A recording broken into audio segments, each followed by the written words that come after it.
My name is Ewa Koprowska, and I will be facilitating the discussion panel for our amazing guests. So we have a Craig Larman, Woody Zuriel, Suzanne Taylor, Sylvia Taylor, Dave West. That was Agile, wasn't it? And house rules, if you don't mind. So we will have a discussion, and I highly encourage disagreement, respectful, inclusive, because this is a value for our community. And if you don't mind, I kindly ask you for an answer about 2-3 minutes max, and then maybe I will try to interrupt. All right, so if we can start with very short warm-up. If you can choose, would you choose Agile or Agility, and why?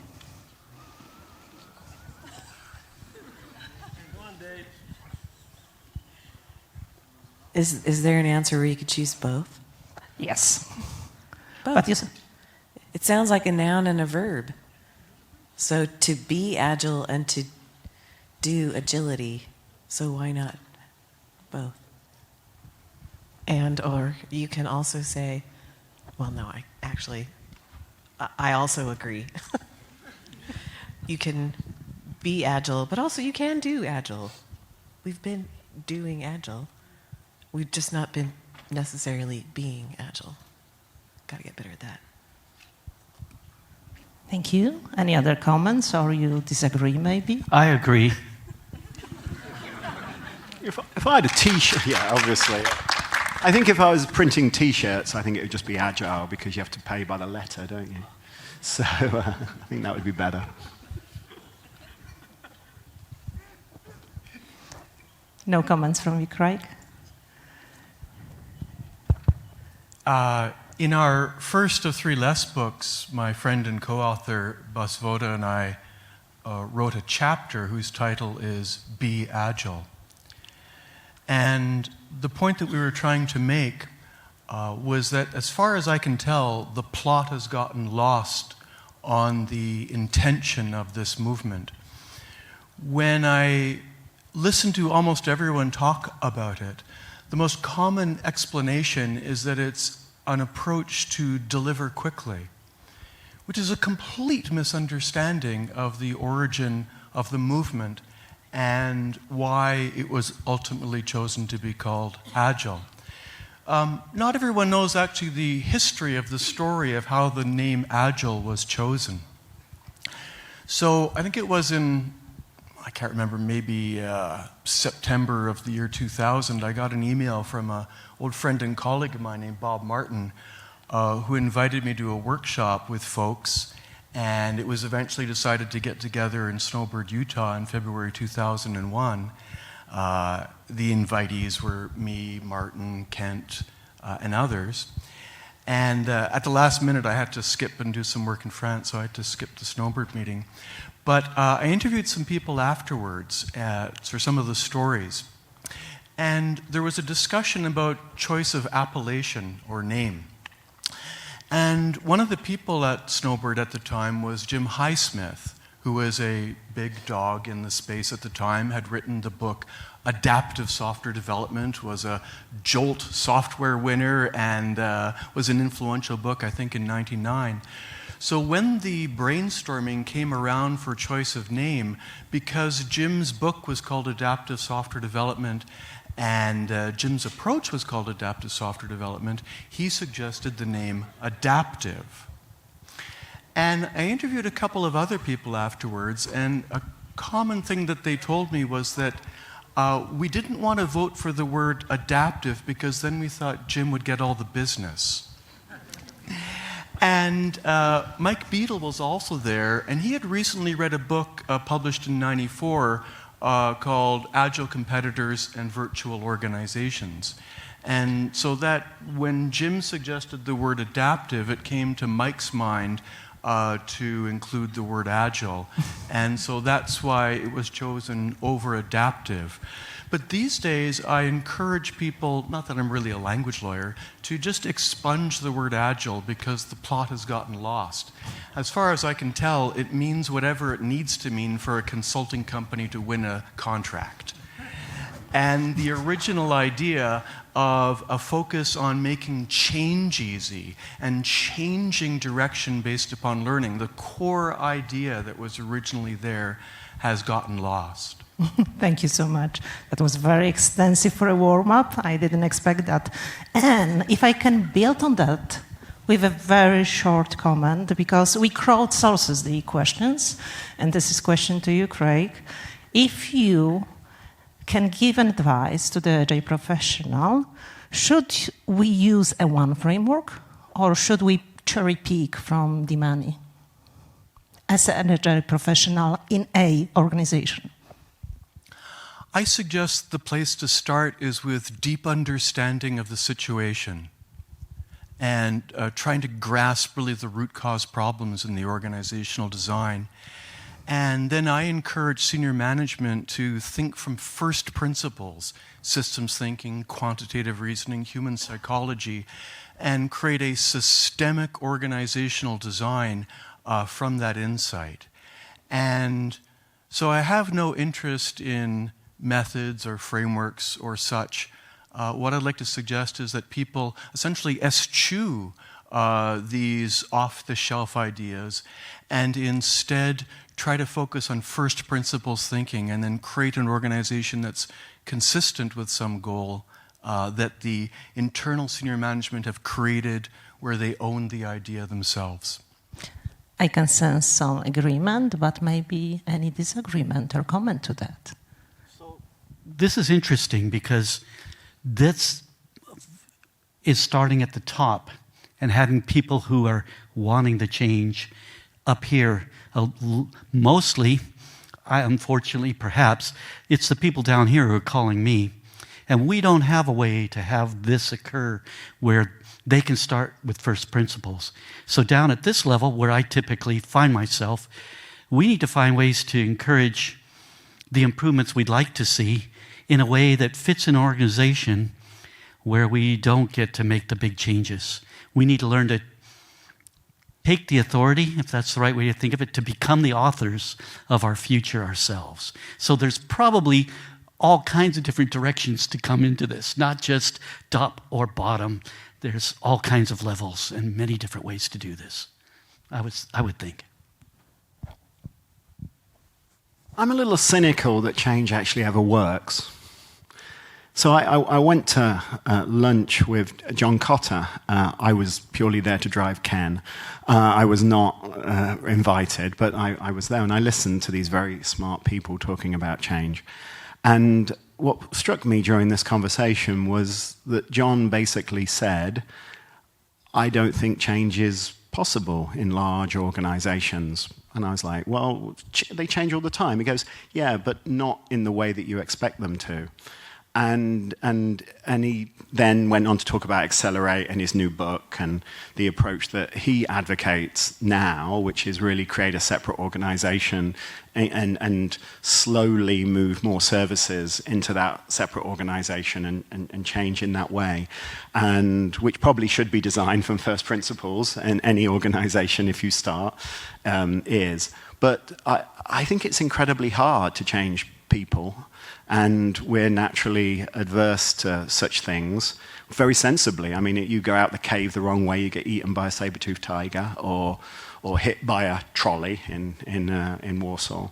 It's very, very, very challenging. And what I see over and over again, even with the most well-designed systems, the most well-thought-through change programs, is that people undermine them.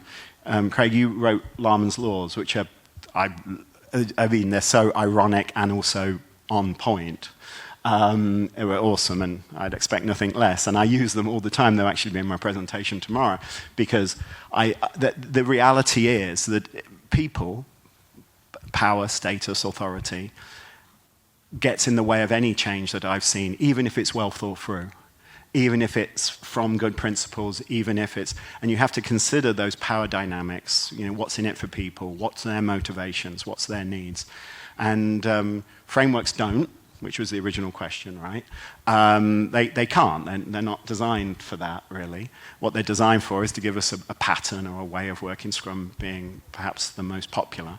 But you have to, if you want change to be successful, you've got to think about the motivations and the power and the status, whether it's at the micro level or the macro level in any organization. And it's incredibly hard, unfortunately, as proven by every single organization I come into contact with.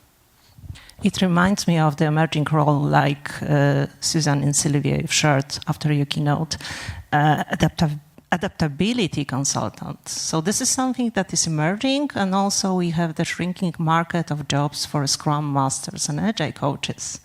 So can you see any reason for that, and can you see any other emerging role that could be interesting to our community? So is the question... The question is, what emerging roles can you see for Agile professionals in, general meaning, not particular framework, and what roles you think are shrinking and will not longer exist?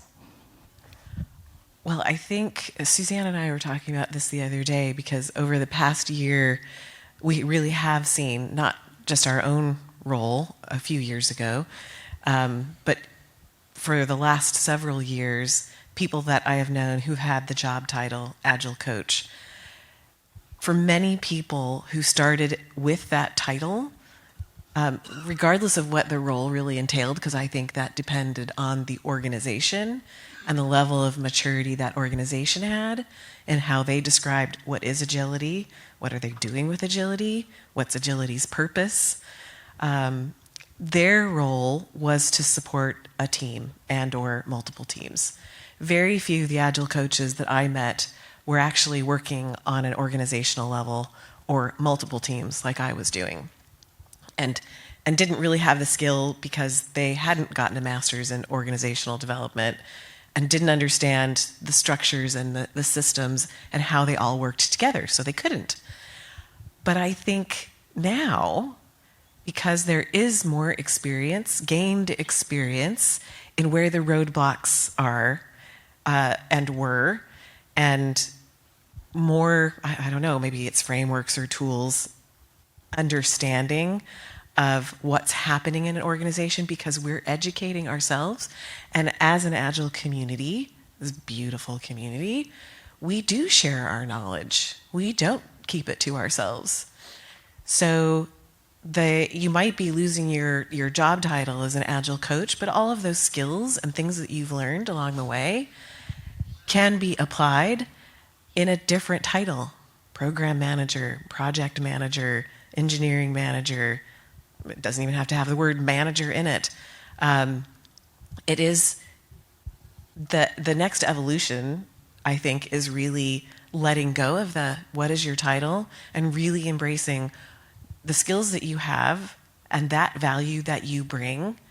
If your team already understands that, or if your manager already has incorporated that tool set, that skill, what's your next evolution? What do you want to do? And how do you bring this out into the world?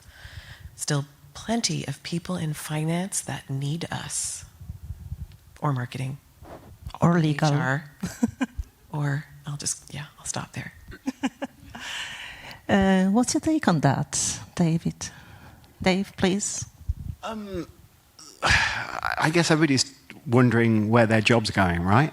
I mean, Capital One laid off a significant number of Scrum Masters.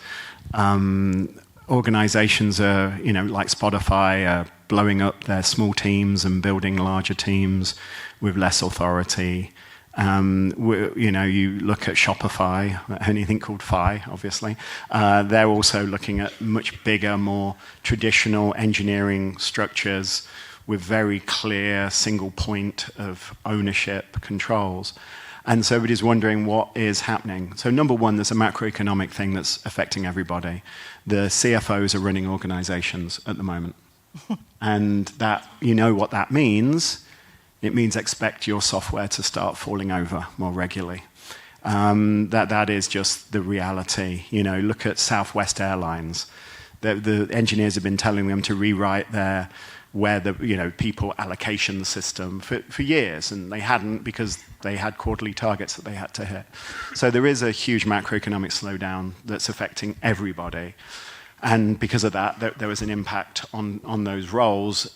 I believe, though, strongly that the skills, as you say, that we're all developing, and we're continuing to add more, whether we're going on a mob programming class or a less class, to add these additional systems thinking class, go and see, Cynefin and sense making and all these additional skills. These are valuable skills. I'm not sure whether the Scrum Masters are going to come back in terms of a job title. I just don't know.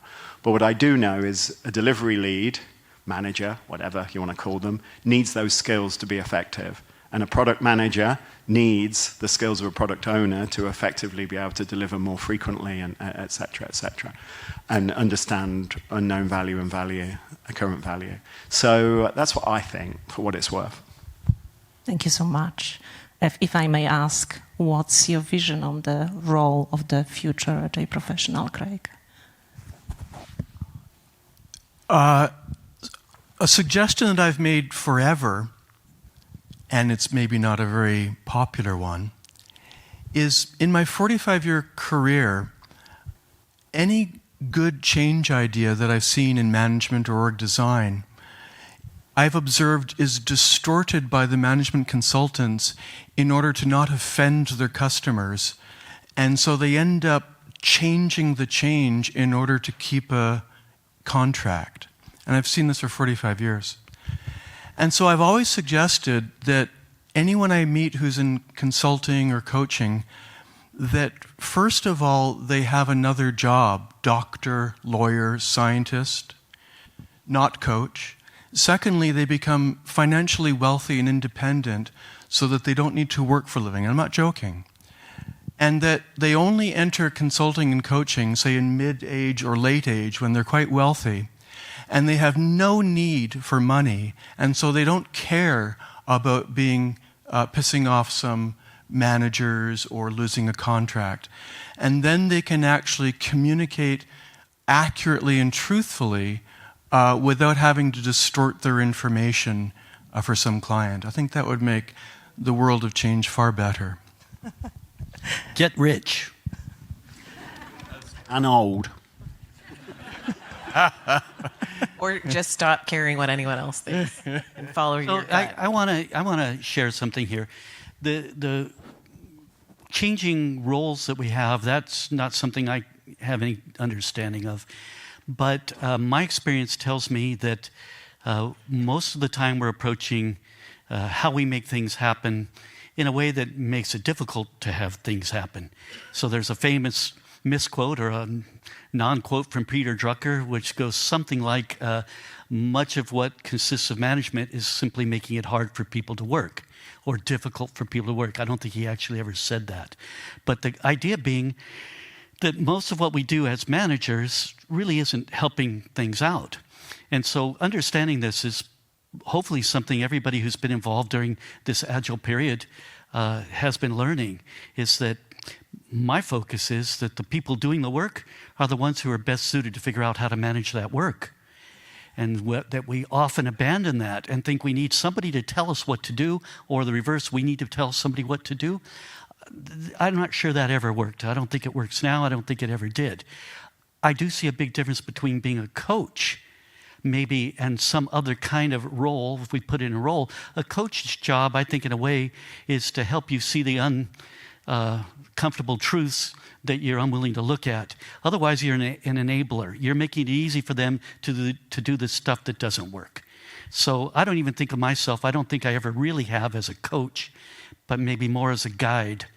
I think of a guide as somebody who kind of knows the interesting things to look at and try, but no guarantee. We're going to experiment. We're going to find our way forward. And if we can help the people we're working with become better at doing those experiments and thinking about a better future, then I think that's a wonderful place to be. So I have an interesting observation, which I think ultimately is a question. So I live in America, though I'm English. So I go to baseball games. And, oh gosh, it's like cricket, but not as much fun. And I watch, like, go to the Red Sox. I'm in Boston. There's 24,000 people there, of which 23,490 of them, no, maybe that's an exaggeration, 50 of them don't give a diddly what's happening on the baseball court. And I look at an organization, but there are like 50 people that are taking that little score and who's on bat, running average, and all. I have no idea what I'm saying now, but you know, sort of things. You probably know more than I do, all of you. And I look at organizations are very similar. They deliver product, but that's not really why anybody's there. Yeah. There's a few people that really care, but they're not the majority, and sometimes they're in positions of power, and sometimes there's not. When I visited Tesla, and I visited SpaceX, and I had a startup, visited startups. That's different, very different. But for the majority of organizations, Bank of America, Fidelity Investments, awesome companies, awesome people, lovely canteens. But they deliver product, but it's in spite of the environment they're in almost. There's this whole thing, pantomime, theatre, a bit like baseball. You know, you go, you drink, you eat more, you drink more, you sing in the Red Sox, Sweet Carolina. You get up at the 7th inning. So do you think that organizations ultimately are built to deliver, maintain amazing products for customers?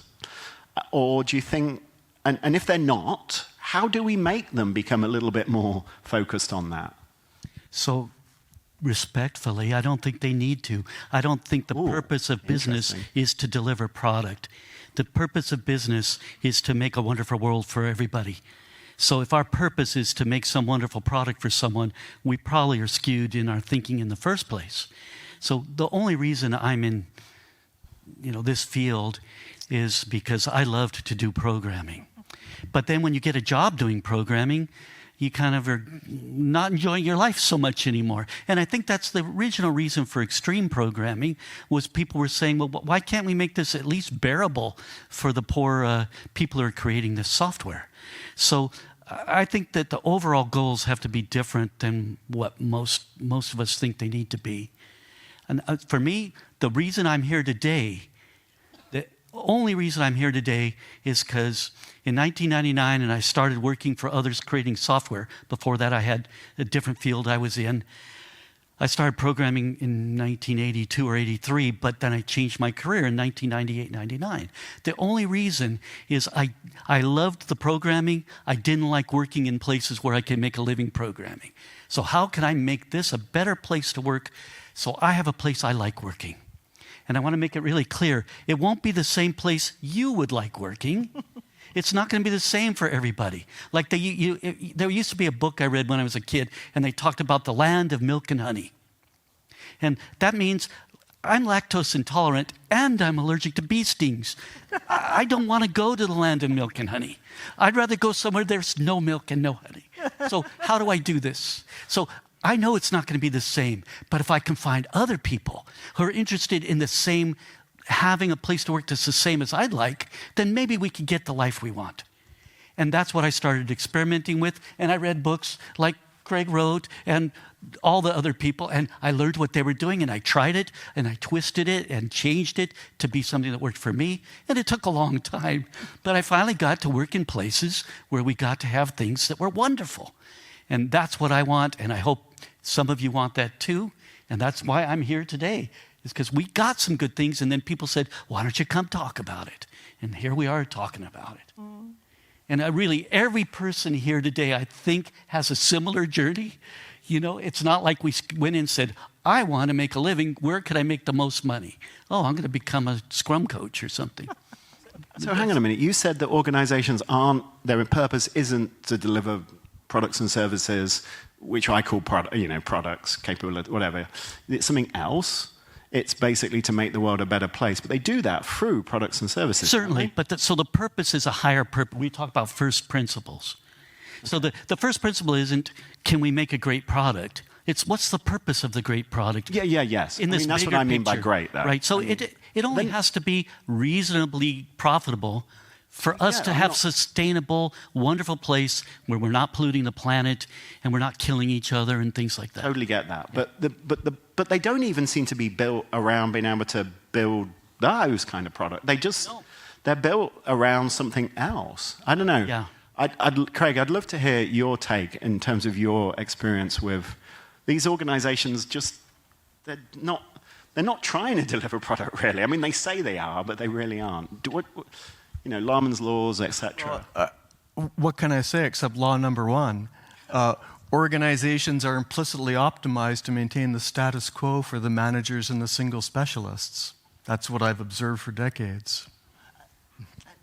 So we spend our whole lives banging our heads against that law number one. It's like the prime directive if you're in Star Trek. But Kirk can cheat.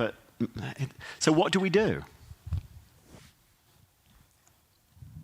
Sorry, I didn't mean to take over. Sorry. I got smart. So when I introduce myself, I often say, "Hi, I'm Craig, and I'm trying to reduce suffering in product development," because I have a very low bar. I have a very low bar because I've observed over the decades how unlikely it is that senior management actually sincerely wants to do anything other than collect their bonuses. That's true in the vast majority of companies that I visit, and that's okay. That's the way of the world. I'm not a fantasist, so I believe that the worldwide market for deep change and agile and adaptive is almost zero. And I believe the worldwide market for Scrum and Agile, since forever, in the past and today, is almost zero and always has been. Now, on the other hand, the market for change theater, for fake change, where managers can get something on their CV and then go to another job, is massive. But the actual market for real change is very small, and I'm okay with that. It's the way of the world, and I'm fine. And so I just look for those small number of places where that actually exists, and then I try to reduce suffering. And to your point, you were talking about working within a team and bottom up, and by my goal of reducing suffering, I can even do that with one person or in one team. So there's always some little place you can make the world a little bit better for a little bit of time, and then you die. I've heard so perhaps let's appreciate this thoughtful and honest answers. Thank you very much for this conversation. And talking about this optimization and dimensions, I had a question from Gilberto Ureta to you ladies.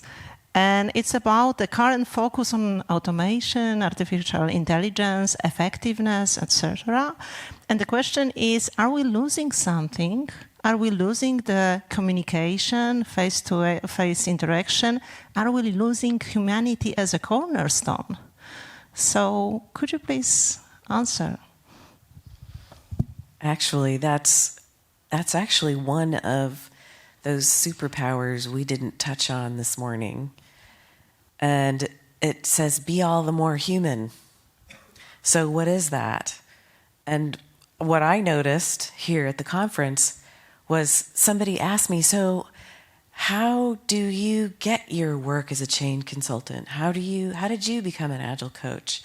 I don't know, I'm shifting my role, and do you have any advice for me? And I said, well, who gives people jobs? Other people.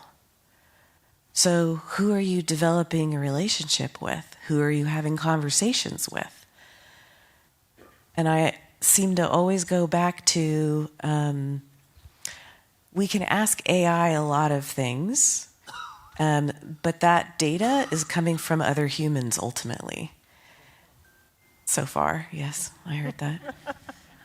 And for me, listening to this conversation up here, what strikes me is that I worked in a new work organization as an Agile coach, org lead, and I worked at the top and the bottom simultaneously.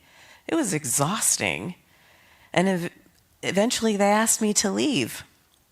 which could have been a compliment because, great, I've coached them so that they can do their own work. But now, of course, I see the organization going the other direction. They have leads, they have CEOs, CFOs, COOs.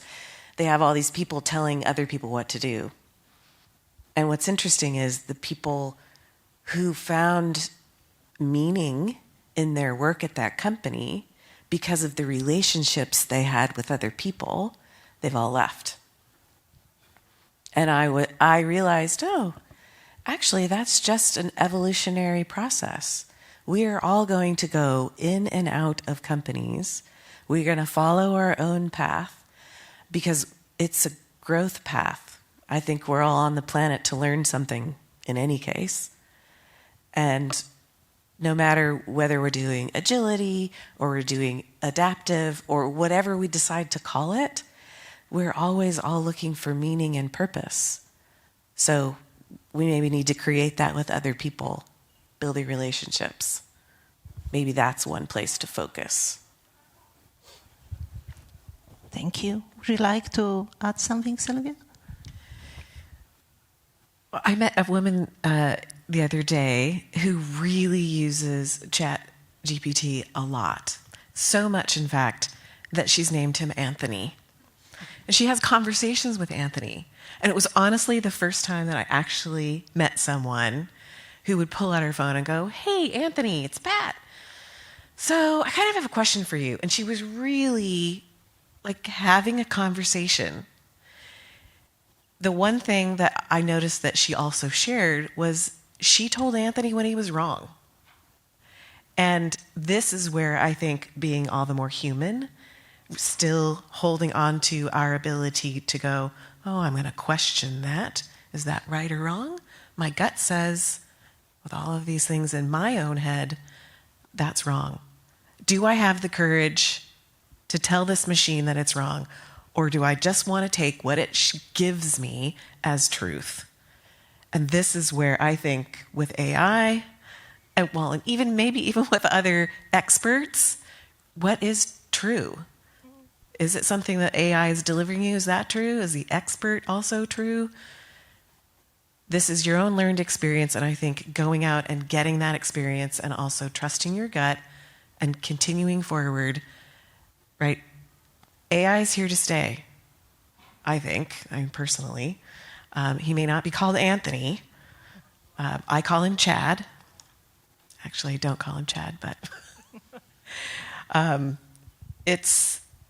think it's an evolutionary process, and there could be, this is a really big topic, right? But we're human, and we're not hopefully going to stop being human, because being human is beautiful and valuable. Absolutely. So having this in head that yes, we are human and we would like it to be cornerstone. The question is how soon it will be, maybe for you gentlemen on the other side, opposite side, how soon it will be that we will design and implement product for machines, that our customer will be artificial intelligence, not a human. How soon is that? And is it frightening for you or just amazingly interesting? Craig, may I ask you to start? I'm not sure what the question is exactly.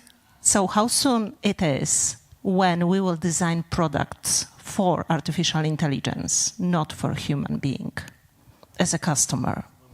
Oh, just to double click on that so I understand better. Do you mean, for example, the AI has like legal rights and has a bank account? Not yet, but maybe AI having requirements, being our stakeholders, and we need to treat him as a stakeholder per se. Thank you. I don't know, but just broaden this a little bit more. I think that probably a much more impactful technical change in this space is going to be sex robots. And I'm not joking.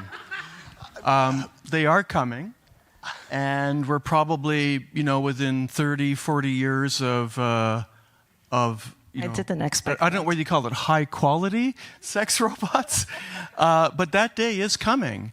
And I think that will be far more disruptive on human society than the disembodied AIs that we're talking about now. And often a dinner table party question I ask is whether more women or more men will be buying sex robots. I'm not quite sure yet. I really want to go to Craig's dinner parties, but but who doesn't? I'm interested. I think there's an interesting. So just to go back to Lamar's laws again, I didn't mean to be talking about these a lot, but it'd be interesting to see what will win, AI or rule number one. You know, so this technology. Usually capitalism is really good at adopting a technology that is this disruptive and changing the world around it. But this technology has to get through the layers of bureaucracy and inertia that is most large organizations, and then there's the government, which is a whole other thing. So I'm not as worried about AI because of that. I think there's some really interesting changes that are happening with it. I think that if you're not using it today in building better stories or creating better test cases or using Copilot for development, you should be. You should be experimenting with it, trying it. I'm not worried that it's going to replace me as a human being. I'm also old, though, like these gentlemen. So I'm less worried that my career is in tatters. I wonder what our kids and our grandkids are going to do. But I think that the middle managers will slow it down just like everything else. So it should be. So I think we're going to be okay. I think I'd like to add something here. Please do. So a few years back, I learned to paint signs. You take a brush and you letter things on a car or a window or a building. And I got pretty good at it. It was at a time when having a skill like that could pay rather well compared to being somebody who was just in a call center or something. And then computers came along. And you could buy a computer that could cut letters out of a plastic film that had adhesives on it, and then you could just stick that on things. And I looked at that. That was in 1980s, about 1980, and I thought, I better learn about computers. So, but within a year or two, I had bought a computer, and I was making letters that way. And I would have my other sign painting friends come in and say, don't use that. It's going to ruin our industry. And I said, yeah, it's going to ruin our industry. I better learn how to use this. And so I did. And that was when I learned to program, because I would buy software. And my wife and I, we worked together in the business together. Some of you know she's an artist. And we worked together in our little business. And the software was terrible, but it worked. And it would crash all the time. And we paid a lot of money for it. And my wife said, you know, there's somebody out there making a lot of money writing really crummy software. She said, I think you're smart enough to make a lot of money writing really crummy software. So I thought, okay. And so I said, I'll try to learn to program. So to get to the point, my friends who came to me and said, don't use the computer, it will ruin our industry. So I'm not in charge of that. I'm in charge of trying to know what's coming up soon. And if I'm going to ride that wave, I better be ready for it. I can think of the original sign painters. And they took some paint and they're painting letters in Rome somewhere. They're painting letters. And the guy's there chiseling out letters. And he goes, don't paint, because it's going to ruin the chiseling business. It's like, it's always going to change. So, yeah, what's the next change? When I learned to program, I'm not sure you can make a really good living at programming, but it's certainly turned into that pretty soon. And nowadays, how many of you have made a good living in software? What's the next thing? I believe this artificial intelligence, which I'm trying to use as much as I can, it's not as good as some other things I've done, but it's certainly helpful. My little brother, who's a programmer, he says, well, my three favorite intelligences are, third is artificial intelligence. First is human intelligence. I don't know what's in between there. And that's kind of the way I'm looking at it. We're just at the start of something. We don't know where this is going. Let's be there. Let's figure this out. We're the ones who are going to figure this out. Connecting to this beautiful Don't Ruin This story, there is a question to you, Dave. What might be the easier, Scrum product owner, artificial intelligence, or artificial intelligence as Scrum Master? Which will be the easier, in your opinion? I'm not sure I totally understand your question, but you mean which do you think will come first? Do you really think... I mean, so at the moment in our product owner classes and our Scrum Master classes, our professional Scrum trainers use ChatGPT or versions of whatever tool that they're familiar with to effectively help them do the exercises, work on it together, etc., with the idea that the students will go out and start using those things today because it can speed up your process, or at least giving you a different point of view sometimes, and we're seeing that predominantly in the product type classes, actually, particularly around stories, etc.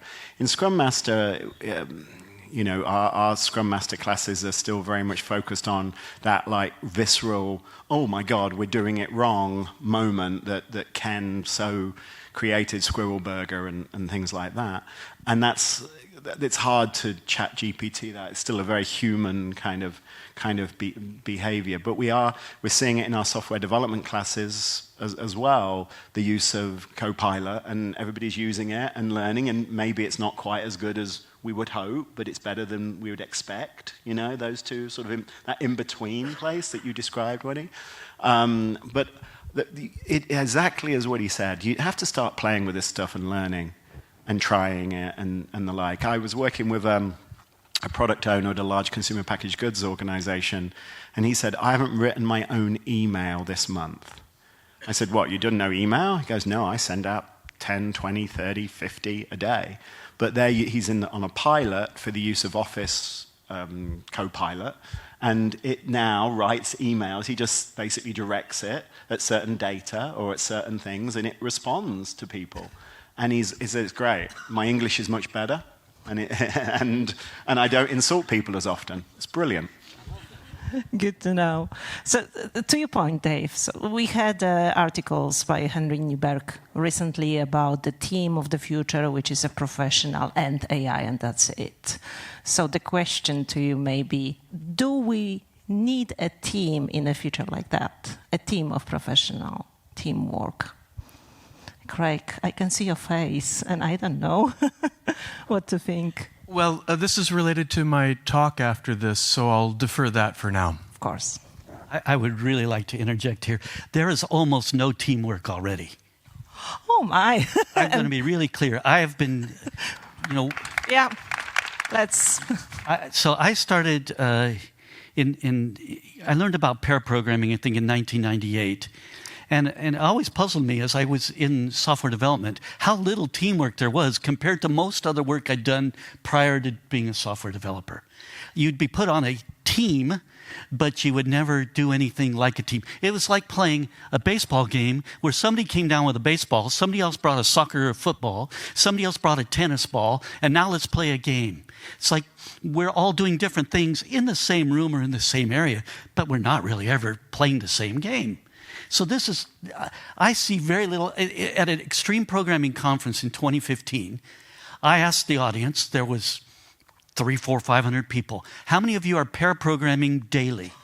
Less than 10% at the extreme programming conference in Helsinki. So I don't think there's a lot of teamwork going on anyways. I'm not sure I totally agree. I agree in large... Now we're getting somewhere. I think in large organizations, you're exactly right. 100% right. However, what I see in small, medium, and particularly startups is that teams have to work together because, one, they haven't got all the skills. No individual can do everything. Two, they're really driving to a vision. Those stock options are in their heads or their passion. At Tesla, I saw on manufacturing floor real team working. And it was an open spacey kind of thing. There was a lead engineer. At all the Teslas, they're doing that. Yeah, I've only been to the one in California. I'm making a joke. It's like, how many Teslas are there? It's like, yeah, that's a unique situation. Yeah, and SpaceX is the same. Interesting. I'm not sure doing an Elon Musk promotion.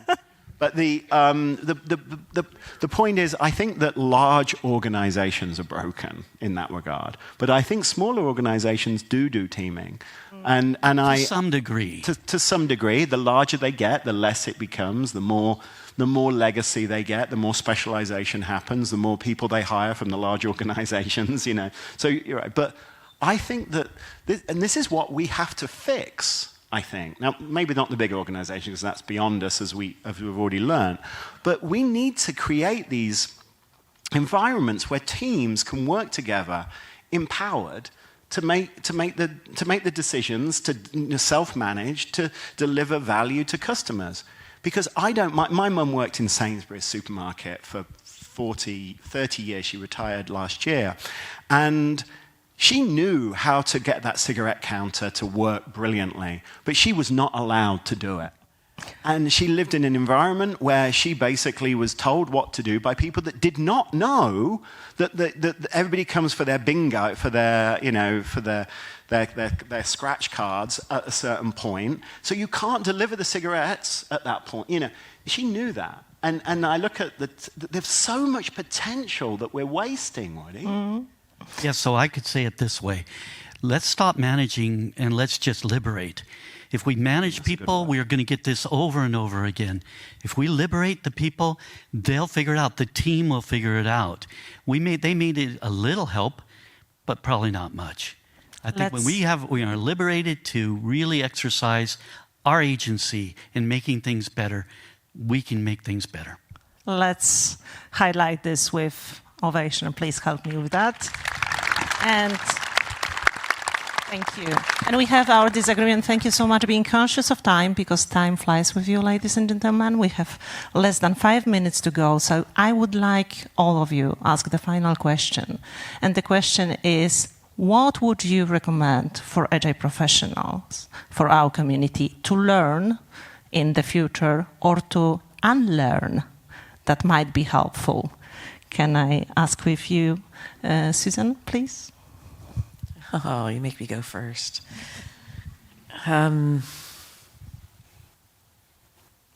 Yeah, it's a standard response, but it's been around for a while because it's true. Learn how to learn. Learn how to unlearn. And don't be afraid to, accept being uncomfortable. There, that's what I'm going to say. Learn to be uncomfortable. And what to unlearn? I'm sorry, I'm just thinking about sex robots at the moment. I'll be completely honest. And where'd you buy them? I think, sorry. Who would have thought? I think that ultimately, something you said that I think is really, really important, network, community. I think that building that network, finding those smart people that you can go and have a coffee or go to a party with Craig with, those people are incredibly important for your development, and listening to them and asking questions. Some of the most, I met Ken Schwaber 30 years ago. The first thing he told me is I was an idiot. I was the RUP product manager, and he was probably right. And building this relationship and learning so much from him and others, Martin Fowler and others and other people, I've been very fortunate that to really become a better human being and a better professional and a better everything. And so I think that network thing is something that I think is super important that you mentioned earlier. And that's what I would do. And then also Google sex robots. Yeah. Thank you. So I will also try to be brief. So I honestly think that what we talked about this morning, that learning, the thing to really focus on learning is embracing change. It's coming, it's here, it's constant. And to unlearn that change is good or bad, but change is an opportunity. And it really is your mindset that will determine that. Thank you. Woody, apart from mob programming, what we need to learn? I'll just use a different word, collaboration. So to add to everything that's already been said, if we focus on learning to collaborate well, I've seen nothing but good from that. So that's worth at least learning about. Thank you. And final word from you, Craig, please. I think I gave an answer to this in a previous question, so nothing more to say. Thank you so much, ladies and gentlemen. Craig Larman, Woody Zuil, Susan Taylor, Sylvia Taylor, and Dave West.